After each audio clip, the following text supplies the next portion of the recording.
নারায়ণগঞ্জের সাবেক আইসিটি প্রতিমন্ত্রী জুনায়েদ আহমেদ পলককে ৩টি মামলায় ৪ দিন করে ১২ দিনের রিমান্ড মঞ্জুর করেছেন আদালত। মঙ্গলবার সকালে নারায়ণগঞ্জের সিনিয়র জুডিশিয়াল ম্যাজিস্ট্রেট বেলায়েত হোসেনের আদালতে রিমান্ড মঞ্জুর করেন।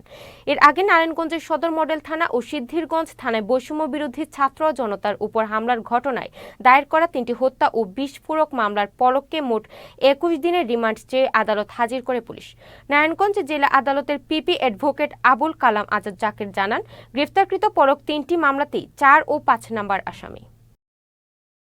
এই জুনায়েদ আহমেদ পলক ২টা মামলায় ৫ নম্বর আসামি এবং একটা মামলায় ৪ নম্বর আসামি।